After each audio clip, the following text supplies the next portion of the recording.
اس کو دھوتے اور اس کو پیتے، وَنَسْتَشْفِي بِهَا لِلْمَرْضَىٰ، اس کو دھونے کے بعد، کپڑے کو نچوڑنے کے بعد اس سے جو پانی ٹپک رہا ہوتا اس کو مریضوں کو پلاتے تو اللہ مریضوں کو شفا دے دیتا تھا، مریضوں کو شفا دے دیتا تھا۔ یہ نہ جانے تم کیسے توحید بیان کر رہے ہو، اور صحابہ کرام نے کس طریقے کے عمل و اطوار اور طور و طریقے اللہ اکبر حضرات صحابہ کرام نے گویا کہ بیان فرمائی ہے۔ دیکھیے تعظیم اور عقیدت کی وہ چیز تھی، جب تک میرے عزیزوں خلاصہ یہ ہے، جب تک رسول پاک کی تعظیم اور آپ کی محبت نہیں ہوگی، رب کو ایک کہنا کام نہیں دے گا، اور رسول پاک کی محبت اور تعظیم دل میں ہوگی، چاہے وہ نماز ہو، چاہے وہ کوئی بھی عبادت ہو، جب تک رسول پاک کی تعظیم شامل نہ ہو وہ عمل اللہ کی بارگاہ میں مقرب ہو ہی نہیں سکتا۔ آئیے میں نماز کی بات آپ کے سامنے عرض کرتا ہوں۔ دیکھیے نماز کس کے لیے ہے؟ ہم سے کہتے ہیں یار تم نے تو رسول کو بہت بڑھا دیا، رب سے بڑھا دیا۔ ہم نے کہا دیکھو بھائی بڑھایا اس کو جاتا ہے جس کی کوئی حد اور باؤنڈری ہوتی ہے، تم اللہ کی کہیں باؤنڈری بتا تو ہم اس سے نہیں بڑھائے۔ بولے یہ کیا طریقہ ہے، تم مدینے کی مٹی لاتے چونکہ قرآن میں آیا ہے؟ تو میں نے کہا قرآن میں یہ آیا ہے کہ رسول پاک کے جبے کو دھو کر پی لو؟ کیا قرآن میں یہ آیا ہے کہ موئے مبارک گویا کے پانی میں ڈوبو کر اس کو پی لو؟ مولانا کہا ہاں محبت و عقیدت بھی کوئی چیز ہوتی ہے، تمہاری طرح ایماندار خدا نے نہیں کہا، صحابہ کی طرح کہا ہے، عقل بھی اس میں مت لاؤ، اب دیکھو جس کی طرح ایماندار نے کہا ہے وہ کس طرح ایمان لاتا ہے، پتا چلا رسول کے سامنے مٹ جانا ہی ایمان ہے، رسول کے سامنے اپنی تمام تر بساتوں کو مٹا دینا ہی ایمان ہے۔ اب دیکھیے آپ مجھے یہ بتائیے نماز جو ہے یہ کس کے لیے پڑھی جاتی ہے؟ ابھی حضرت عمر کا یوم گزرا ہے، بہت سے لوگوں نے چیخا ہوگا حضرت ابو بکر کے یوم میں چھٹی کرو ورنہ دیواریں توڑ دیں گے، پتھر ماریں گے، فلانا کریں گے، ڈھمکانا کریں گے۔ میں نے کہا بہت اچھی بات ہے یار، حضرت عمر کے لیے اگر حضرت ابو بکر کے لیے اگر تم جلوس وغیرہ پورا امن نکالو تو اچھی بات ہے۔ یہ الگ بات ہے کہ تم نبی کے جلوس کو نہیں مانتے ہو، اسی لیے کہا کہ اماموں کا رتبہ نبیوں سے بڑھاؤ، صحابہ کا رتبہ نبیوں سے بڑھاؤ۔ شاید شاعر نے آپ کی طرف اشارہ کیا ہے کہ رسول پاک کی عظمت کا جلوس تو نہ ہو لیکن صحابہ کی عظمت کا جلوس ہو، لیکن مجھے یہ بتاؤ کہ صحابہ کا خالی نام لے کر پیٹ بھرا جائے گا یا ان کے عمل پر بھی عمل کیا جائے گا یا ان کے عقیدے پر بھی عمل کیا جائے گا؟ یہ حدیث پاک آپ کو کوئی نہیں سنائے گا اور بخاری سے میں سناتا ہوں آپ کے سامنے۔ اب بتائیے نماز کس کے لیے ہے؟ اللہ کے لیے نا۔ نماز جب آپ پڑھ رہے ہیں تو خیال کہاں ہونا چاہیے؟ اللہ کے لیے کہاں ہونا چاہیے؟ اب میں ایک عبارت آپ کے سامنے پیش کرتا ہوں، اس کے بعد میں حدیث پاک کی طرف آتا ہوں کہ ایمان کیسا لانا چاہیے، اور قرآن نے کہا ہے جیسے صحابہ نے لایا ہے۔ میں بالکل تحقیق فرقہ واریت ہمارا مقصد نہیں ہے، دنگا فساد ہمارا مقصد نہیں ہے، اگر دنگا فساد ہوتا تو کس اور روپ میں آتے، لیکن وہ روپ ہمیں شیوا بھی نہیں دیتا۔ علماء کے ساتھ بات دلیل کتابوں کی ہونی چاہیے، ویڈیو بھی ریکارڈ ہو رہی ہے، آڈیو بھی ریکارڈ ہو رہی ہے، میں مسئلے کی تحقیق کے لیے آ رہا ہوں اور تحقیق پر کوئی ہماری زبان کو روک نہیں سکتا۔ ہاں جھوٹ کہے تو زبان روکی جائے، لیکن جب لکھنے والا خود لکھے تو اس کی عبارت پڑھنے میں کیا گناہ ہے؟ لکھنے والا خود لکھے تو اس کی عبارت پڑھنے میں کیا گناہ ہے؟ اور لکھنے والا کوئی چھوٹا موٹا شخص بھی نہیں بلکہ ہمارے مخالفین وہابی دیوبندی غیر مقلدوں کا سب سے بڑا مولوی اسماعیل صاحب دہلوی اپنی کتاب صراط مستقیم کے اندر لکھتے ہیں، کہتے ہیں جس کا خلاصہ میں عرض کرتا ہوں، عبارت کا خلاصہ جو ان کی عبارت سے ماخوذ ہے، اس عبارت کو پڑھنے کے بعد جو اس کا خلاصہ ملتا ہے وہ کیا ہے؟ وہ خلاصہ یہ ملتا ہے کہ اگر بندہ نماز پڑھ رہا ہو اور نماز میں گدھے کا خیال آ جائے، بیل کا خیال آ جائے تو اس کی نماز بالکل صحیح طریقے سے ہو جاتی ہے، لیکن اگر ولی کا خیال آ جائے، اپنے پیر کا خیال آ جائے، یہاں تک کہ رسول اللہ کا خیال آ جائے تو نماز نہیں ہوتی۔ یعنی رسول پاک کی طرف توجہ لگانا گدھے اور بیل کی طرف توجہ لگانے سے بھی بدتر ہے۔ اور آگے دلیل کیا دیتے ہیں؟ معاذ اللہ استغفر اللہ، کہتے ہیں رسول کا خیال شرک کی طرف لے جاتا ہے اور گدھے کا خیال اور بیل کا خیال تو گھٹیا خیال ہے، تو یہ گندا خیال ہے، پاؤں کے نیچے رہتا ہے، یعنی بالکل غلط خیال ہے، دل اس کی طرف مبذول نہیں ہوتا، دل کی توجہ نہیں ہوتی۔ لیکن ظاہر سی بات ہے جب رسول کا خیال آئے گا تو تعظیم سے آئے گا، اور جہاں پر نماز میں رسول کی تعظیم تم نے کر لی تو تم مشرک کے بچے ہو جاؤ گے۔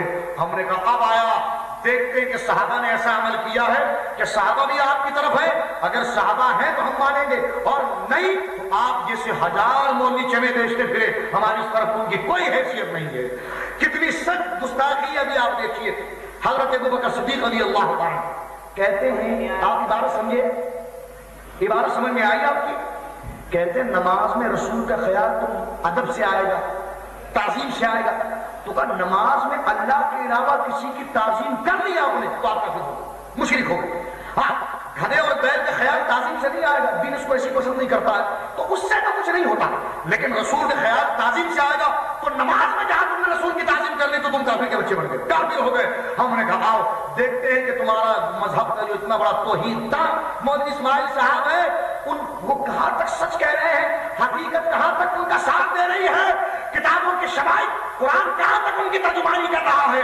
لیکن آئیے بخاری شریف جلد نمبر 1 صفحہ نمبر 307 کتاب الصلاح کی جب ہم حدیث اٹھا کر دیکھتے ہیں تو منظر کچھ اور ملتا ہے، اور ایسے زندہ دلوں کے لیے صدیق اکبر کیا نشانیاں چھوڑ کر جاتے ہیں۔ دیکھیے نماز کا وقت ہو رہا ہے، سرکار علیہ الصلوۃ والسلام کسی مقصد کے لیے باہر تشریف لے گئے، بعد میں آیا کہ جناب صلح کروانے کے لیے گئے، بعد میں کہا کہ جناب کچھ اور کام کرانے کے لیے گئے، سرکار کو بیر کے نماز کے وقت آنے میں تاخیر ہو گئی، نماز کا وقت ہوا، بخاری شریف کی حدیث ہے، حضرت بلال نے اذان دی، اذان دینے کے بعد حضرت بلال نے جب دیکھا کافی دیر کہ سرکار نہیں آئے تو حضرت ابوبکر سے کہا کہ آپ نماز پڑھا دیجیے۔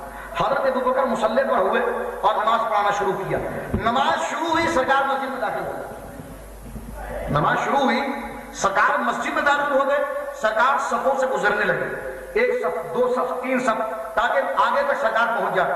جس صف سے سرکار گزرتے تھے تو صحابہ کرام سرکار کو دیکھ لیتے تھے، تو دیکھنے کے ساتھ صحابہ کیا کرتے تھے، یہ اپنے سیدھے ہاتھ کے باطن حصے کو اپنے الٹے ہاتھ کے ظاہری پر بجاتے تاکہ یہ آواز بلند ہو اور صدیق اکبر کی طرف آواز پہنچے اور وہ دیکھیں کہ رسول پاک آ چکے ہیں، مصلی چھوڑ دیں۔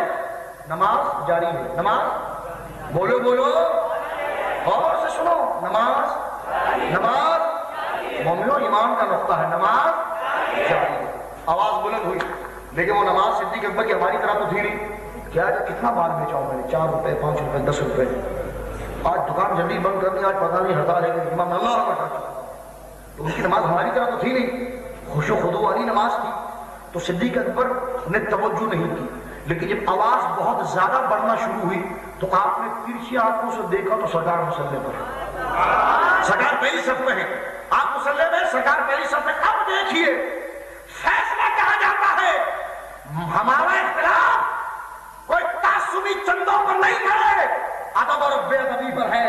رب کعبہ کی قسم میرے الفاظ کو سچ سمجھنے سے پہلے میدان محشر کا تصور کر کے میرے آقا کے انعامات کی طرف توجہ کر لیجئے گا، یہ الفاظ ایمان سے تعلق رکھتے ہیں۔ فرقہ واریت میرا مقصد نہیں ہے، کوئی سمجھے تو اپنا بگاڑے گا، میرا کچھ نہیں بگاڑ سکتا، میرا مقصد صرف مسئلے کی تشریح کروانا ہے۔ اللہ اکبر، دیکھیے سرکار پہلی صف میں آ گئے، صدیق اکبر اب کیا کریں؟ سرکار نے اشارہ کیا کہ مصلی نہ چھوڑیں، سرکار نے وہی سے اشارہ کیا کہ مصلی نہ چھوڑیں، لیکن صدیق اکبر پیچھے ہٹنا شروع کیا، اور سیدنا صدیق اکبر پہلی صف میں آ گئے اور سرکار مصلی پر پہنچ گئے۔ نماز مکمل ہوئی، نماز مکمل ہونے کے بعد سرکار نے صلاۃ السلام سے عوام کی طرف دیکھا اور فرمایا، جب آپ مسئلہ بیان کیا کہ جب تمہارے امام کو کوئی حاجت ہو جائے یا نماز میں کوئی مسئلہ ہو جائے تو تالیاں مت بجایا کرو، تالیاں مت بجایا کرو، بلکہ سبحان اللہ کہا کرو، یعنی مسئلہ سرکار نے اس حدیث میں بتا دیا۔ اس کے بعد جب اس مسئلے کا جواب ہو گیا، سرکار مخاطب ہوئے حضرت صدیق اکبر کی طرف، فرمایا صدیق جب میں نے تمہیں کہہ دیا تھا کہ مصلی پر رہو تو مصلی کیوں چھوڑا؟ مصلی پر رہو تو مصلی کیوں چھوڑا؟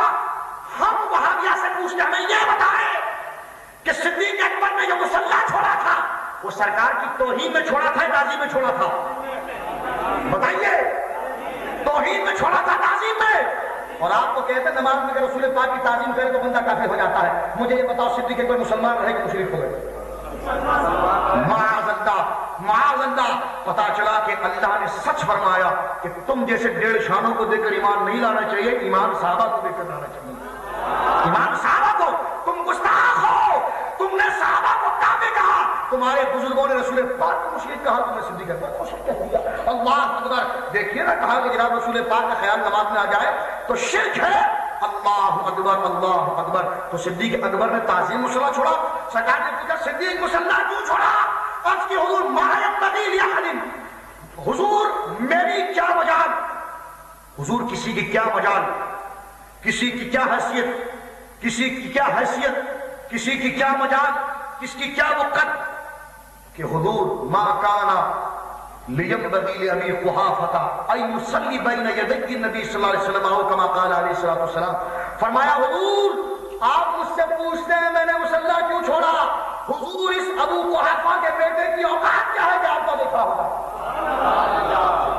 اس ابو قحافہ کے بیٹے کی اوقات کیا ہے، مجال کیا ہے کہ آپ کے آگے کھڑا ہو کر نماز پڑھے؟ تو یہ تو تعظیم مصلی چھوڑا نا، ان کی نماز فاسد. سرکار وہ ہمیں حدیث ہے اس کے 2 اصول، قرآن اس کا رسول. ہم نے کہا رسول کا کوئی اصول تو بیان کرو کہ صدیق اکبر کی نماز ہوئی کہ نہیں ہوئی. وہاں پر تو سارے شواہد یہ ہوئی. اب نماز ہوئی تو ذرا حدیث اصول لاؤ اپنے دادا اقدس اسماعیل دہلوی پر کہ جس نے یہ کہا کہ نماز میں خیال آ جائے تو بندہ مشرک ہو جاتا ہے. الیاذ باللہ. پتا چلا میرے مومنوں حقیقت سے کوئی تعلق نہیں، تعصب پرستی ہے، ورنہ ایمان ایسی لانا ہے جیسا صحابہ کرام نے لایا ہے. اگر آپ غور کیجیے اس حدیث پاک کے اس جملے پر آپ کو انشاءاللہ اس میں مزید 4 نظر آئیں گے. کیا فرمایا حضرت ابوبکر نے کہ ابو قحافہ کے بیٹے کی کیا مجال، کیا اوقات کیا آپ کے آگے کھڑا ہو؟ علماء نے اس بات پر بحث کی. حضرت صدیق اکبر کے والد کا نام عثمان تھا. کیا تھا؟ ان کی کنیت ابو قحافہ تھی. تو علماء نے سوال کیا، توجہ چاہوں گا، بڑا اہم نقطہ ہے. علماء نے سوال کیا اس عبارت پر کہ ابو بکر نے یہ کیوں کہا کہ ابو قحافہ کے بیٹے کی کیا مجال، کیا اوقات کہ آپ کے آگے کھڑا ہو؟ یہ کیوں نہیں کہا کہ ابو بکر کی کیا اوقات؟ اپنا نام ذکر کیوں نہیں کیا؟ اپنے والد کا نام کیوں ذکر کیا؟ وہ یہ بھی کہہ سکتے تھے کہ ابو بکر کی کیا مجال حضور آپ کے آگے کھڑا ہو سکے، یا یہ بھی کہہ سکتے تھے حضور میری کیا اوقات، اپنا نام نہ لیتے یہ کہہ دیں حضور میری کیا اوقات کہ میں آپ کے آگے کھڑا ہو سکوں. لیکن وہ تو کہہ رہے ہیں کہ اپنی نسبت اپنے باپ کی طرف کر رہے ہیں اور کہہ رہے ہیں حضور ابو قحافہ کے بیٹے کی اوقات کیا ہے کہ آپ کے آگے کھڑا ہو سکے. علامہ محمد بن احمد القسطلانی صاحب ارشاد الساری اللہ کی خبر پر کروڑوں رحمت نازل فرمایا، انہوں نے اس نقطے کو بیان فرمایا ہے. اس نقطے کو بیان کرنے سے پہلے ایک مثال پیش کرتا ہوں تاکہ آپ اس کو سمجھیں. دیکھو میرے عزیزوں، کبھی باپ کی طرف اپنی نسبت کرنا تکبر کے لیے ہوتا ہے، کبھی باپ کی طرف نسبت کرنا عاجزی کے لیے ہوتا ہے. کبھی باپ کی طرف اپنی نسبت کرنا تکبر و فخر کے لیے ہوتا ہے، کبھی اپنی نسبت اپنے باپ کی طرف کرنا عاجزی کے لیے ہوتا ہے. یہ فرق کب ہوگا؟ یہ فرق مخاطب کی ذات کا ہوگا کہ جس کے سامنے آپ اپنے باپ کو یاد کر رہے ہیں، اگر وہ علم و رتبے میں آپ سے کم ہے تو یہ فخر ہے، اور وہ علم و رتبے میں آپ سے بڑا ہے تو یہ عاجزی ہے. مثلا آپ دیکھیے کہ جناب ایک شخص نے آ کر تقریر کی، یا ایک بچے نے آ کر تقریر کی، بہت اچھی تلاوت کی. لوگوں نے کہا جناب واہ واہ واہ بہت پیاری تقریر کی ہے، بہت اچھی تلاوت کی ہے. تو وہ خود کہے گا کہ جناب میں عمران کا بیٹا ہوں، میری یہ بات ہے. وہ اس وقت اپنا مقام، اپنا تعارف اپنے باپ کی طرف سے کر رہا ہے کہ میں عمران کا بیٹا ہوں، میری یہ شان، میری یہ عظمت ہے. تو دیکھیے اس وقت آپ کیونکہ قرآن نہیں پڑھ سکتے اس جیسا، تو آپ علم اور فصاحت مجھ سے کم ہے، تو اس وقت یہ اپنی نسبت اپنے باپ کی طرف کر رہا ہے تو اس کو فخر تکبر کہا جائے گا. لیکن ہوا یہ آسان سی مثال، یہ اس سے آسان سی مثال آپ کے ذہن میں بھی آ سکتی ہے کہ جناب آپ کے 3 سال تشریف لائے، رتبے میں آپ سے بڑے ہیں، عزت میں بڑے ہیں، شرف میں بڑے ہیں، علم میں بڑے ہیں، روحانیت میں بڑے ہیں. وہ اپنے آپ کے لیے انہوں نے عطر کا تحفہ لایا اور کہا دیکھو میں نے تمہارے لیے تحفہ لایا ہے. آپ تحفہ لے کر کہیں گے حضور عمران کے بیٹے کی کیا بات کہ آپ اس کے لیے تحفہ لائے ہیں. تو دیکھو ادھر بھی اپنے باپ کا، اپنی نسبت اپنے باپ کی طرف کر رہا ہے. جب ادھر کی تو تکبر تھا، ادھر کیا تو عاجزی ہے، اس لیے کہ سامنے جو ذات ہے وہ بزرگ ہے، وہ برتر ہے، وہ بڑی ہے. تو سامنے مخاطب کو دیکھ کر عاجزی اور تکبر کا اندازہ لگایا جائے گا کہ جب اپنی نسبت اپنے باپ کی طرف کی جائے اور سامنے والی ذات علم میں رتبے میں آپ کی حیثیت سے کم ہو تو تکبر ہے، آپ کی حیثیت سے بڑی ہے تو عاجزی ہے. تو اس وقت صدیق اکبر نے کس کے سامنے باپ کا نام لیا ہے؟ سرکار کے سامنے، اور بالاتفاق سرکار ان سے عظمت میں بڑے ہیں، اعلیٰ ہے. تو آپ اس نقطے کو علامہ قسطلانی نے بڑے پیارے انداز میں بیان فرمایا ولا یکن لی ولا ابا بکر استغارا للمرتبہ استحقاقا لمرتبتی، ارشاد فرمایا کہ انہوں نے یہ نہیں کہا کہ میری کیا اوقات، انہوں نے یہ نہیں کہا کہ ابو بکر کی کیا اوقات کہ آپ کے آگے کھڑا ہو سکے، بلکہ کہا ابو قحافہ کی۔ اس لیے اپنی نسبت سرکار جیسی بزرگ ذات کے سامنے، اپنے آپ کو اپنے باپ کے سامنے اس لیے ذکر کر رہے ہیں تاکہ اپنے مرتبے کو گھٹیا کرے اور آپ کے سامنے عاجزی کرے، آپ کے سامنے عاجزی کرے۔ تو پتا چلا نمازوں میں تصور مصطفیٰ نماز کی معراج کراتا ہے، وہ بدبخت منافق کا پلہ ہوگا جس کی نمازیں خراب ہو جاتی ہے۔ مسلمانوں کی نمازوں کی معراج مصطفیٰ کے تصور سے ہو جایا کرتی ہے، کیونکہ ہم صدیق اکبر کے ماننے والے، کس کے ماننے والے؟ صدیق اکبر رضی اللہ تعالیٰ عنہ وارضہ عنہ کے ماننے والے۔ بڑا وسیع اور عریض موضوع ہے۔ آخر میں ایک بات عرض کر کے آپ سے بات چاہتا ہوں۔ دیکھیے آج کل الحمدللہ نعرہ رسالت لگتا ہے، نعرہ رسالت یا رسول اللہ لگتا ہے، لگتا کہ نہیں لگتا؟ تو کہتے ہیں یہ تو شرک ہے، یہ تو غلط طریقہ ہے۔ غلط طریقہ ہے؟ ہمت ہے ثابت کرو گے غلط طریقہ ہے؟ اللہ اللہ، ہم تو بھائی اس طرف چلیں گے وَإِذَا قِيلَ لَهُمْ آمِنُوا كَمَا آمَنَ النَّاسُ، ایمان ایسے لاؤ جیسے صحابہ کرام نے لایا تھا، ایمان ایسے لاؤ جیسے صحابہ کرام نے لایا تھا۔ واقعہ تو بہت ہے، دلائل بہت ہے، میں ضمن وقت کی قلت کو مد نظر رکھتے ہوئے صرف ایک حوالہ پیش کرتا ہوں جو حالیہ سیرہ صدیق اکبر کا یوم گزرا ہے۔ آپ کو پتا ہوگا سرکار کے دور میں ایک بہت بڑا بدبخت شخص جس نے نبوت کا دعویٰ کیا تھا، مسلمہ بن کذاب، مسلمہ کذاب نے نبوت کا دعویٰ کیا، سرکار نے اس پر گرفت نہ فرمائی، لیکن سرکار کی انسان کے بعد اس نے اپنی بہت بڑا لشکر بنا لیا تھا۔ سیدنا صدیق اکبر دیکھیے، لوگ کہتے ہیں یا رسول اللہ سرکار کی زندگی میں آپ کہہ سکتے ہیں، بعد میں نہیں کہہ سکتے، بات بنانا کہتے ہیں قریب جا کر کہہ سکتے ہیں، دور سے نہیں کہہ سکتے۔ ہم نے کہا کیوں؟ بولے شرک ہو جاتا ہے۔ ہم نے کہا سبحان اللہ، یہ عجیب شرک ہے جناب، یہ قریب میں جائز ہو جاتا ہے، باہر نکلنے میں شرک ہو جاتا ہے، زندگی میں جائز ہو جاتا ہے، مرنے کے بعد شرک ہو جاتا ہے۔ یہ قاعدہ اور فلسفہ ہمیں سمجھ میں نہیں آیا۔ اللہ کا شکر ہے ہمیں ایک آئیڈیل صحابہ کی ذات مل گئی ہے جس سے ہم اپنے عقیدے کی تلاش کر لیتے ہیں، اس کے متلاشی ہو جاتے ہیں اور اس سے شناسائی کر لیتے ہیں۔ اب دیکھیے سرکار کا مثال ظاہر ہو چکا ہے، دور خلافت حضرت ابو بکر ہے، مسلمہ بن کذاب کے پر چڑھائی کرنے کے لیے سیدنا صدیق اکبر نے خالد بن ولید جن کو اللہ کی تلوار کہا جاتا ہے ان کو 3000 کا لشکر دے کر بھیجا، اور مسلمہ بن کذاب کی پتہ کتنی تعداد تھی؟ 1 لاکھ۔ کتنی؟ 1 لاکھ ان سے جنگ کرنے کے لیے بھیجا۔ آج لوگ کہتے ہیں جہاد کرو، نعرہ تکبیر لگاؤ، میں نے کہا جب تک نعرہ رسالت نہیں لگے گا پتہ نہیں چلے گا ہندو جہاد کر رہا ہے یا مسلمان کر رہا ہے۔ اب نہیں کہہ رہا، سنیے آپ، خالد بن ولید جب میدان میں اترے نا، کون خالد بن ولید؟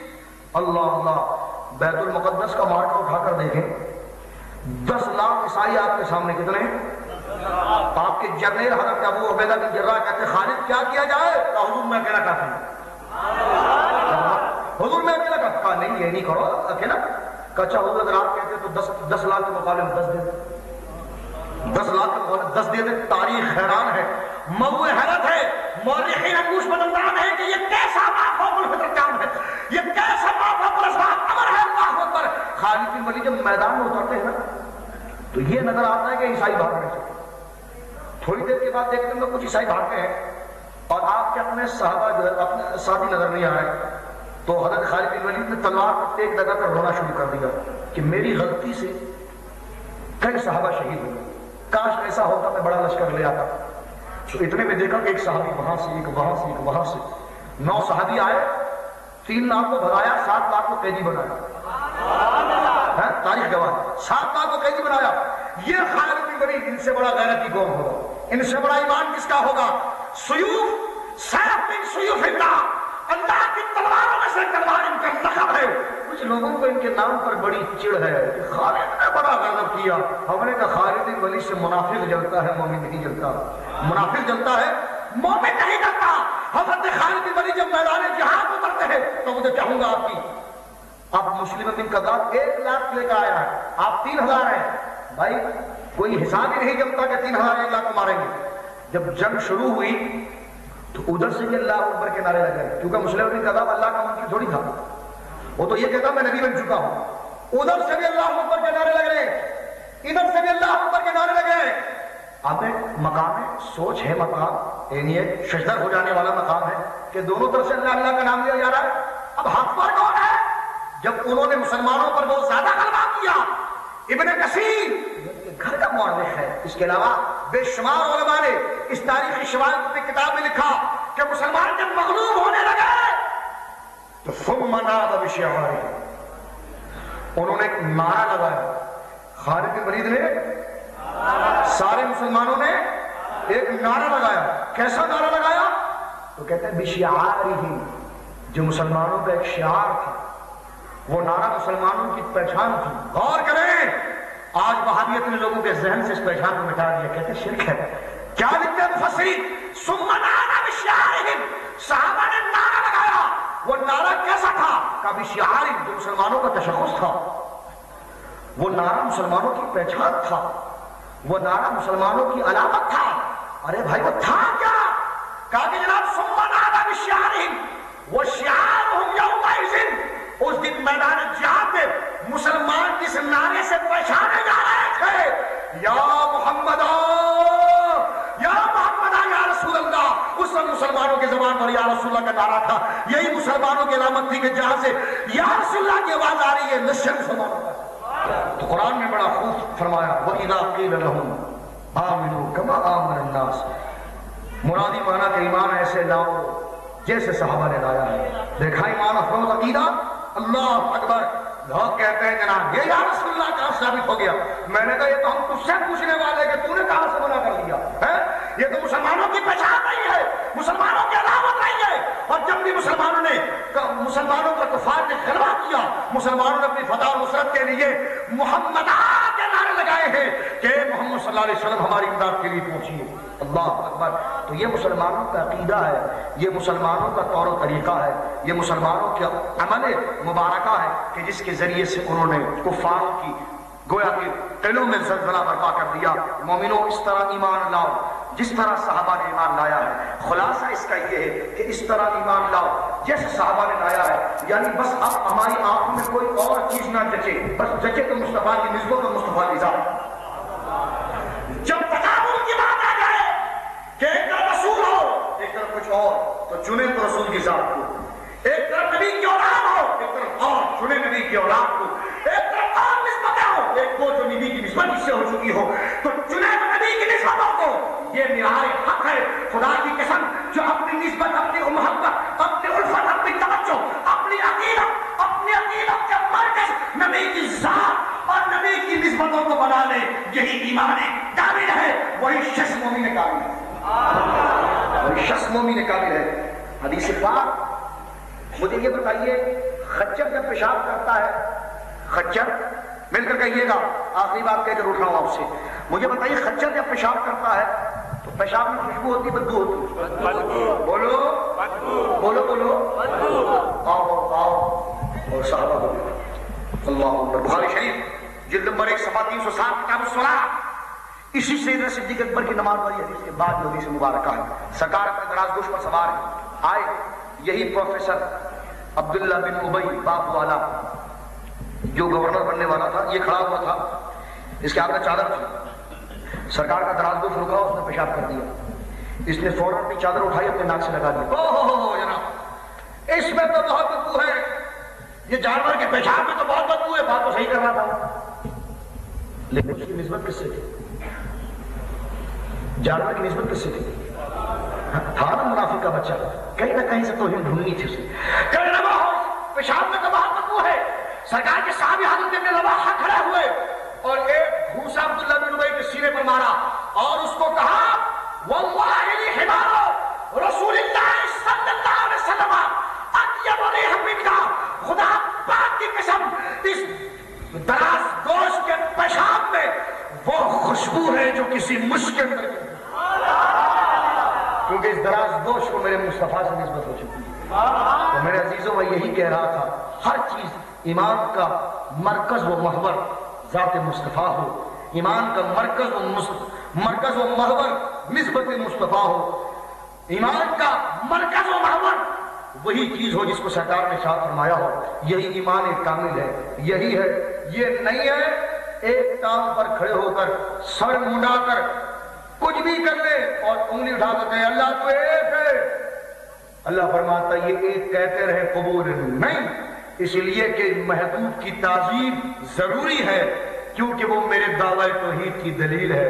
دلیل میں عیب نکالو پھر کہو میں دعوے کو مانا، اسی کو تو منافق کہا جاتا ہے۔ دلیل کی جتنی تعظیم کرو گے دعویٰ اتنا مستحکم ہو جائے گا، دلیل کو جتنا مانو گے، دلیل پر جتنا کوئی یقین رکھو گے اتنا دعویٰ مضبوط ہو جائے گا۔ نبی پاک سراپا مجسمہ دلیل توحید باری تعالیٰ ہے۔ جتنا ان کی عقیدت اور تعظیم اور احترام کرو گے، چاہے نماز ہو چاہے ہر چیز ہو، جب نام مصطفیٰ آ جائے وجود میں ہلچل ہونی چاہیے۔